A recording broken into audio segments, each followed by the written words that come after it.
Brandon on the moon, Martin in the Middle East. Okay, 8 years ago, I landed on the moon. Okay, that was how it felt when I first moved to Dubai. It was such an alien landscape, so different, so barren initially. I felt very, very different, very, very isolated from my everyday life. But what happened after a couple of days there and looking the place around and experiencing, I've noticed there was so much escaped my eye after the first probe. So, for a Brazilian like me, arriving at the Middle East wasn't easy. First, there were no Brazilians around. I was absolutely isolated. In fact, I was so isolated, people used me as a landmark. You know, say, you walk 300 meters and you turn right at the Brazilian. So that's how rare having Brazilians around it was. But in a way, it helped a lot. Because I was immersed in the culture that was so alien to me. And this culture was unlike any other culture, because it was so mixed. The demographics were so different. To give you an idea, okay, in some countries, the outsiders, the foreigners outnumber the locals 6-1. In the UAE, it's even worse. We have 13% of locals to 87% of foreign people. So we're talking about Indians, Pakistanis, French, Brits, Australians, Brazilians like me, Filipinos, a little bit of everything. Such a unique place to be. So what happens here? So it's very difficult to define what kind of people we have in this region, because it's an amalgam, a melting pot, where everybody plays a role and everybody is interacting with the others. But this generates a lot of intriguing elements. One of them is the fact that we have in the same place a very conservative cultural background that clashes with this unparalleled consumerist drive that was brought by the economic changes and this inflow of a new population. People bringing new needs, bringing new things. So after a while you can see that they are bringing democracy, Jimmy Choos, Rolexes, Pepsis, Doritos, social revolution, and modern family. Everything in one place. How does it happen? How does it affect the region? The fact that so many things are happening at the same time. We need to source out first the place where it started, or the moment it started. It happened, I think, at the beginning of the first Gulf War. Before that, this region was pretty much isolated. Few people actually knew what was going on here. Only from small documentaries, people were not aware. And then people here were isolated from the rest of the planet. They didn't know what was going on. They lived almost like tribes. And there were some settlers here, some explorers, but it wasn't happening. Suddenly there was the Gulf War. And what happens? CNN happened. So suddenly everybody was watching what was going on here. The population here was glued to their TV sets, watching the comments and sharing things. But CNN, is not 24/7 Gulf War. It wasn't. So they were watching other things happening. So there's a whole world outside. So suddenly they were not isolated anymore. So what happens? There was a clash with the new culture and the old culture. There's an image here to help you to show what kind of clash they've experienced right afterwards. I think this image represents what kind of experience the locals they had. The traditional and the new coming together. Because that was the next stage. And what happened next? What happened was basically the advent of satellite and cable TV in the region. Can you imagine the impact this thing has over the social yarn of this region? Suddenly you could see a Saudi housewife could watch Desperate Housewives. Not only the new behaviors, but new consumption needs were created. It affected the social, the cultural, and the individual behavior of every person. They were not isolated, there was no control. In Saudi Arabia, you could be watching the latest TV shows. In Kuwait, you could be following the latest TV series. And this affects a lot the way things work here. because they see there's a whole world outside. There's new ways of seeing things. Yeah, and it's really good. The next thing was September 11th. That's a sad thing. It was really bad, the attack to the U.S. But the fact was, according to some sources here, the Arab money accounted for around 2% of the American economy. And that's huge, that's massive. But suddenly, after the attack, what happened? Arab money wasn't welcome. It was risky have investments here in the U.S. So suddenly, if your name was associated with any person of interest in the U.S., you could just have your money blocked and gone. So that was suddenly, there was a surplus of hundreds of billions of dollars, oil money and other money that was there, that suddenly was available. What do we do with that? That's when the wave of investments hit the region. And it was amazing, because there was money available for new real estate projects and new big things happening, and affected a lot. For the countries that were ready to ride the wave, like the UAE, where they have more looser immigration rules and easier business setup elements, it was just a matter of riding the wave, enjoying the ride and having fun, okay? And they enjoyed a huge economic boom. Just to give you an idea how affected this place was by this available money, in 2001, we know that the first Harvey Nichols, the super luxury retailer, opened a store where? In Saudi Arabia.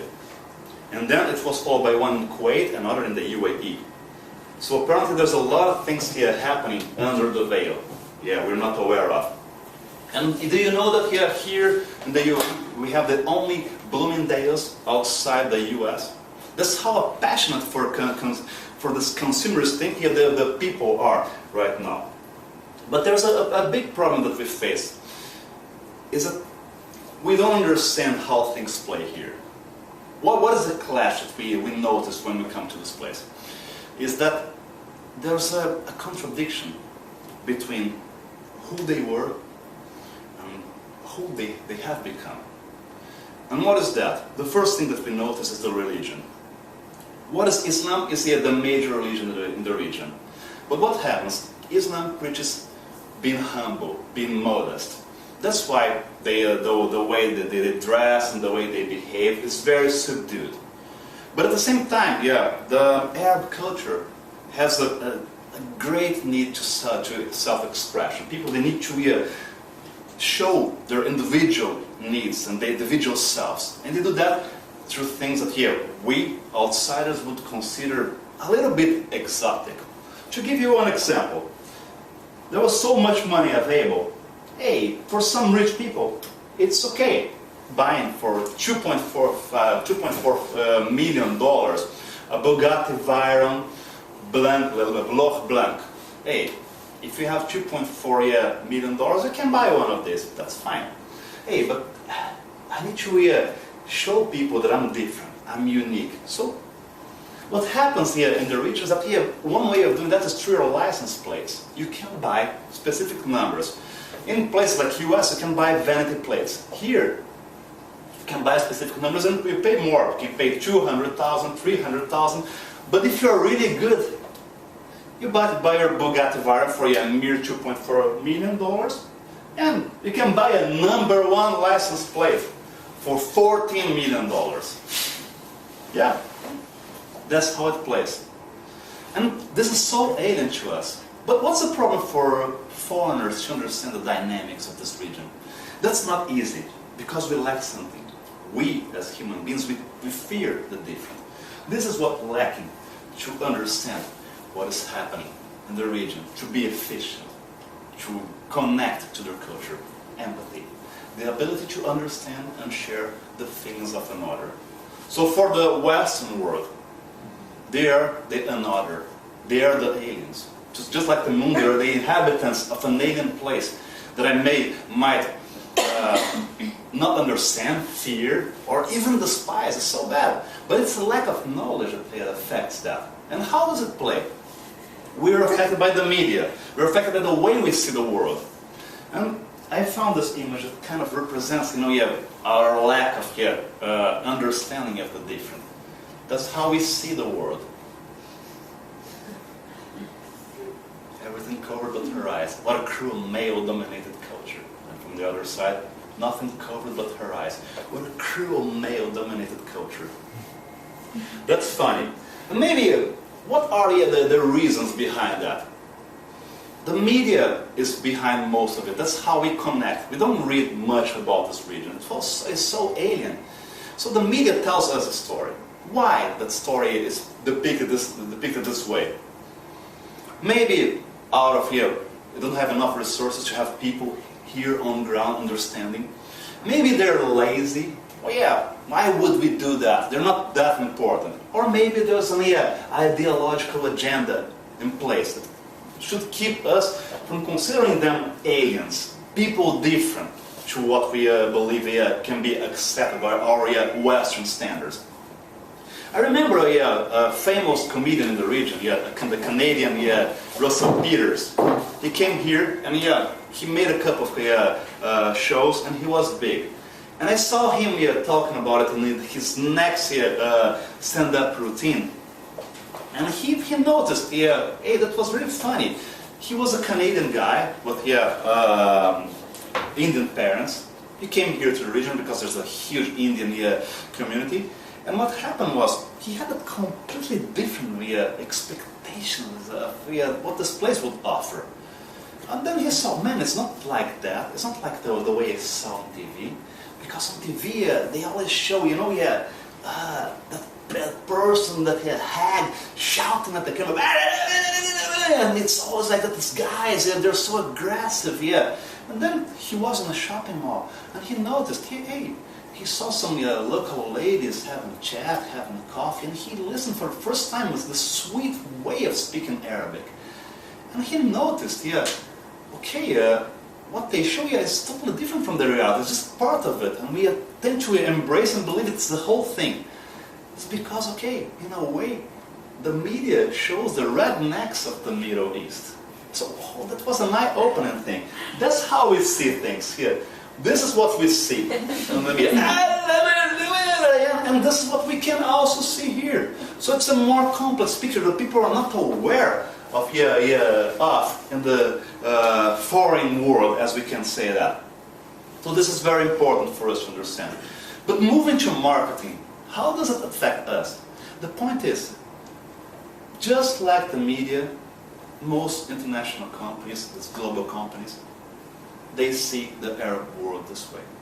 They don't dedicate time to understand in deep how things work, what kind of people are these and these, how to reach them. What we do here is very basic, very, behind what's being done outside. Why? The best case is people that are doing marketing 101, not challenging. The worst case scenario is having people that just don't do anything, and it's pretty easy. Although the economic outlook is not the best still for the rest of the world, we're still struggling outside. Hey, some countries here are experiencing amazing growth. This place is still booming, things are happening, so why not? But maybe people, they simply enjoy the fact that staying here, by being here, you're successful. You don't need to take chances, you don't need to work hard, because by being here, you're going to sell, you're going to do well. But we have many challenges here. It's not only the lack of understanding. It's the fact that there's so much happening at the same place. We have the changes happening, and a government, authorities trying to keep control.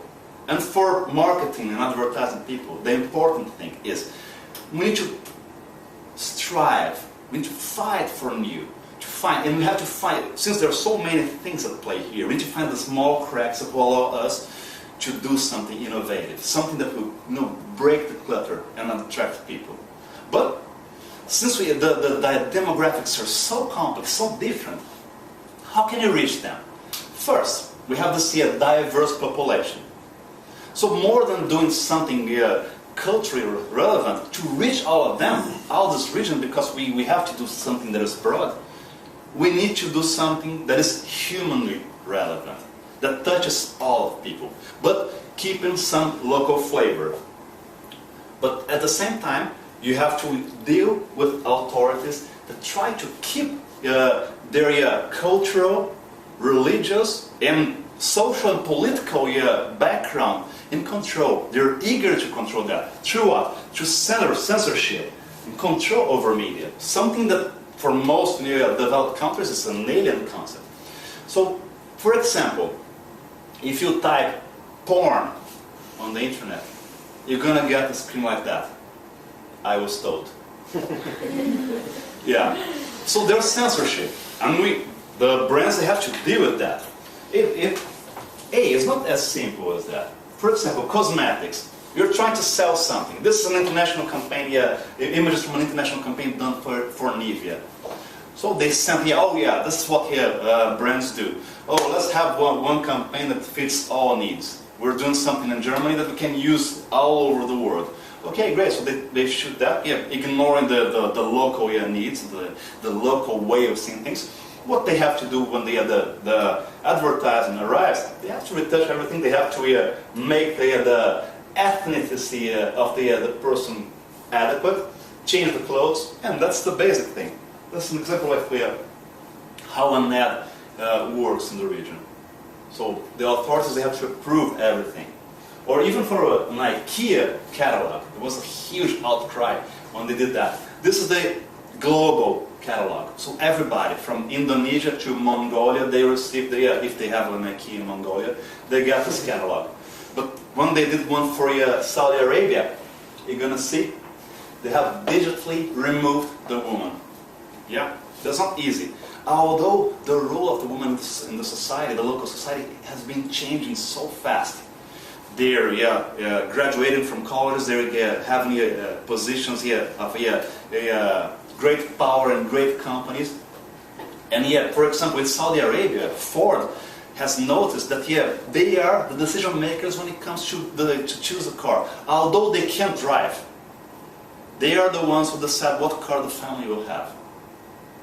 So when we see a Saudi woman entering a showroom with her husband, the salesman addresses her, which is a huge revolution. So now their voices are heard, and slowly they are becoming more and more relevant to everything that happens. Yeah, but we struggle. And when we're doing advertising, you have to come up with stuff like that, or you have to do campaigns. We rely, obviously, on people to do that. And these people, they reflect also the nature of the demographics here. But it's even worse. You don't see local people working in advertising. There are two main hubs in the region that produce marketing and advertising professionals: Egypt and Lebanon. But in the Gulf, that is the rising economies, or the place where the rising economies are, we don't see local people working. So we rely on foreigners. And most of them, the vast majority, are not even from the Middle East. So they have to come up with concepts that are accepted by the Arab population. That's so complicated, because we need that key word, empathy. Oh yeah, so instead of talking to myself, I need to talk to something that is alien to me. And how do we do that? First, we need to embrace. We struggle to do that, to understand, because the culture here is so fragmented. Even the Arabic language is not one. They have the dialects. Each region has a different dialect. It's so tough to understand. They have different words for the same thing. They don't understand each other if they're speaking different dialects. So what connects them all is the classic Arabic. That is the written Arabic, the written form. So we write as they used to write more than 1,000 years ago. This is what connects them all. But in a way, what Arabs tell me is that the classic Arabic, it sounds a little bit as if it was something written by Shakespeare's grandma. Yeah, it's very, very stiff, very different from the fluid, street Arabic they speak in Cairo, here. They don't speak this way, so we need to find a way. But it's even worse than that. because we have this bunch of foreigners, they're coming up with concepts here for advertising. Then they give it, we need someone to, hey, can we translate that concept into Arabic? I'll give you one example. I like to tell the story. You can go to an Arabic writer, and you have something like, let's say, oh, think big. Great. Think big. Quite strong. Yeah, they love strong. Great. So how can you translate that into Arabic? Okay, I'm Brazilian. So when you're translating think big into Portuguese, it will become pense grande. Pense means think, and grande means big. That's quite simple, very straightforward. And for most languages, it works this way. You might struggle a little bit because sometimes the words don't have a specific translation, but that's it. But then you brief an Arabic writer. Think big. Okay. Got it? Got it. Okay. They'll bring you a full page. 25 different translations. And I can't read Arabic. But I can see that, there's not even a single letter in common. So what is this? So can you read from me? Then he reads in Arabic. They're completely different. And okay, so I have to take his word on it. So tell me, which one is the best? Oh, this one. And I'll just try to mimic the Arab person speaking. So how do you read that? That's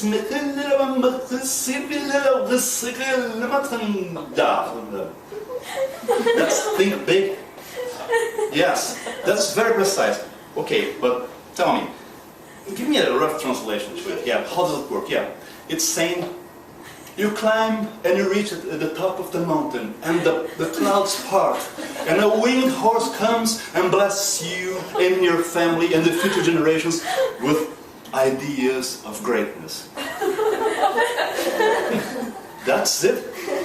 Yeah, that's it. But in the Saudi dialect, it means your mom has a camel face. So it's always very tough to understand these things. So we need to connect people, and we are so vulnerable here.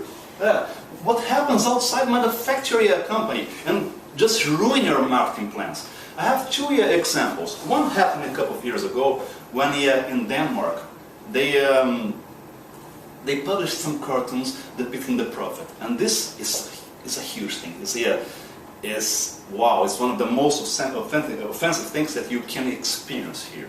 And it was a newspaper, a small newspaper. It was a scene, a big thing.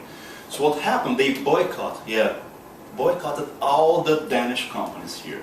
So people are not buying Legos here. Or Arla, there's a dairy company that was huge here. They sell hundreds of millions of dollars every year. So no one was buying. It reached a point where Arla had to apologize publicly to the Arab world for their country's deeds, or the fact they allowed people to publish that. There was a huge outcry in Denmark because they praised the freedom of speech more than anything else. But for the Arla executives, it was a matter of making money or losing money. They decided to make more money instead of being having lofty ideals. The same thing happened to Starbucks. There was a rumor that the owner of Starbucks was sponsoring the Israeli army. But these rumors were unfounded. But it was enough for people to threaten, Starbucks, to threaten them with boycotting or even setting fire, on the coffee shops just because of a rumor. That's how touchy it is. But there's a way out. Although we have all these restrictions, there's always a way out. And the fact that here in the region we have one of the biggest mobile and internet penetrations in the world gives us a lot of room. The new generation, they can't be controlled. There are way too many channels for the authorities to control them. So that's a huge break for some brands.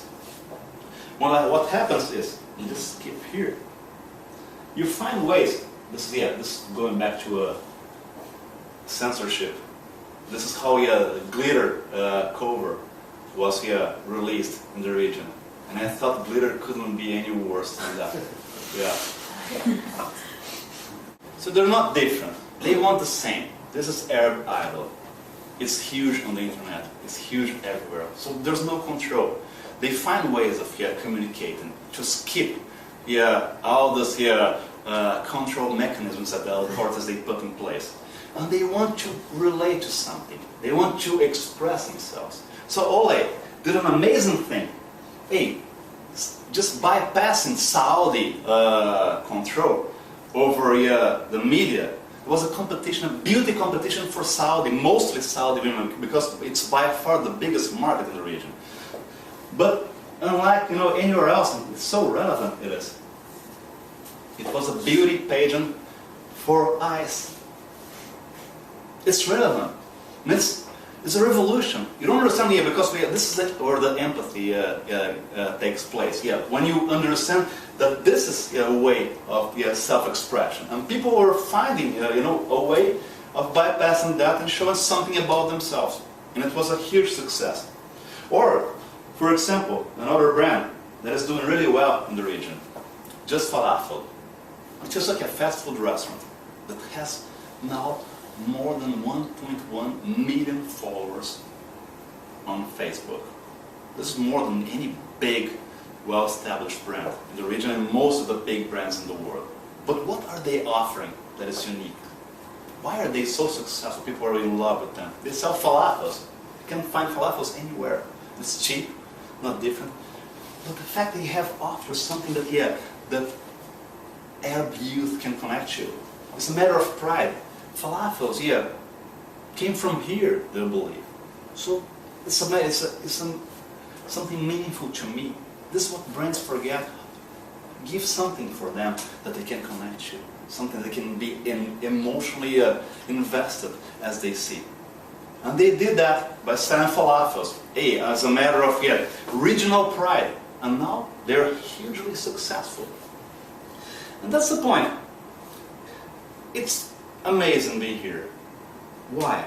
Because it's a booming population. More than 65% of the population are between the age of from 0 to 35 years old. It's quite young, and it's growing. So unlike other countries, I have to fight really hard, invest a lot of money to have a fraction of percentage point of share. Here, by doing something that is basic, we experience two-digit growth numbers. So it's great. And the point is, they are ready to embrace these things. And I remember, my father told me this story once about this guy that had a shoe brand, and he was willing to hire a salespeople, a group of salespeople. So he got 2 candidates, and the idea was sending them to that remote country and see how they performed. So he sent them, and after that trip, he wanted a report about the possibilities. And then the first guy came back and said, okay, so what's your feedback? Okay, I was there, and it's a waste of time. Why? Okay, I was there. At least half the populations don't have shoes. So I think, we shouldn't even be there. I should go somewhere else. Okay, so be it. So let's talk to the second one. So, what's your feedback? Boss, it's amazing. But why? I went there and half the populations don't have shoes. Can you imagine what we can do there? So that's it. The population, the Middle East population, okay, they want shoes. They also want cars. They want gadgets, clothes, soft drinks, food. So, what you're waiting for? Why haven't you landed yet? Thank you very much.